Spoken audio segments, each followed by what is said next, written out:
My fellow football fans, for your enjoyment and edification, I've composed a few lines of verse concerning a subject near and dear to my heart. Mud, a poem by me, a fan.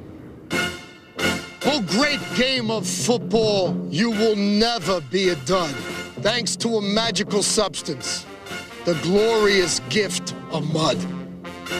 Sloppy, sticky, ooey gooey friend from Mother Earth. We love it when you cake those cleats. We love it when you soil those shirts. You're such a simple mix. You take some dirt, add a little rain to make it right. It's a recipe that's been around since the days of black and white. The word go is synonymous with goo today. State rooters yelled go and state runners went right through the goo. Yes, sir, here's mud in your eye. It's hard to tell who's got the ball. What's the muddiest game ever? Well, that's hard to say. But in '64, when the Cards played the Giants, man, you could hardly see a play.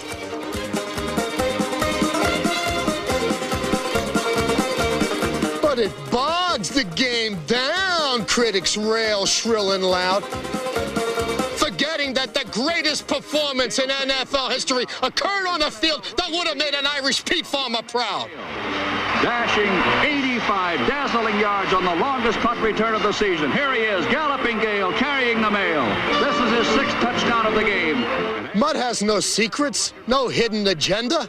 It calls forth the poet in all of us. Even the great John Facenda. Aqueous slime had the players moving like ponderous leviathans, sliding and slogging in primeval ooze. Nay, it is not the intent of mud to harm or to spite us. Mud has the power to heal, as it once did for Johnny Unitas. I remember in Chicago, my particular man that I was blocking hit him and tore all his mouth loose. He had about 17 or 20 stitches put in it. And Alex Sandusky reached down and picked up a hand of mud. He thought to pack his nose full of mud. We had 8 seconds or 9 seconds left on the clock. We went back to the huddle. He called a long play to Lenny Moore, and he threw a touchdown pass to Lenny over J.C. Caroline. At this point, it's hard for me to say another line, for truth be told, I must admit that mud is in decline. It used to be when you would ask a kid, what happens when you mix dirt and water? The answer is mud. Now you ask a kid what happens when you mix dirt and water, and they say erosion. I mean, mud has become erosion, and erosion isn't on football fields. I mean, I don't know why you can't get good mud anymore. Alas, antiseptic domes have conspired to block out the rain, and newfangled grass has all but eliminated goo from the game. They got stuff they call prescription turf now. They're mixing grass and plastic, and, they're messing with things too much. It's like tomatoes.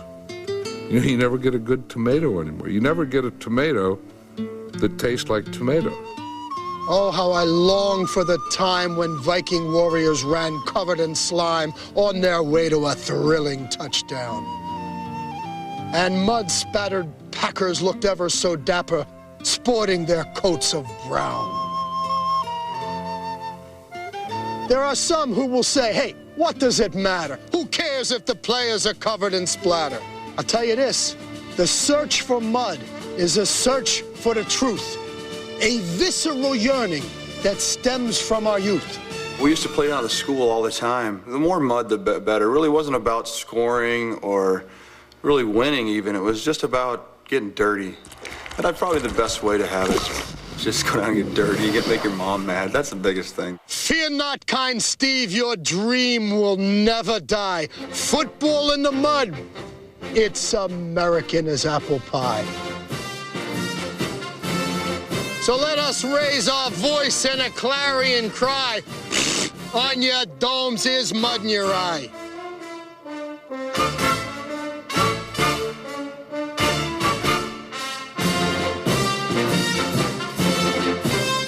No matter what the place or what the time, our heroes look best when they're covered in grime.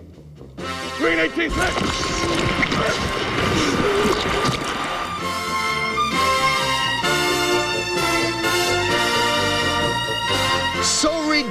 rejoice when the game bogs down in the mire, for this magical mush has the power to inspire. It turns men into boys before it's all done and makes the game what it should be. Fun. And with the new millennium fresh at its start, may God grant us a muddy football game from time to time to keep us young at heart. The end.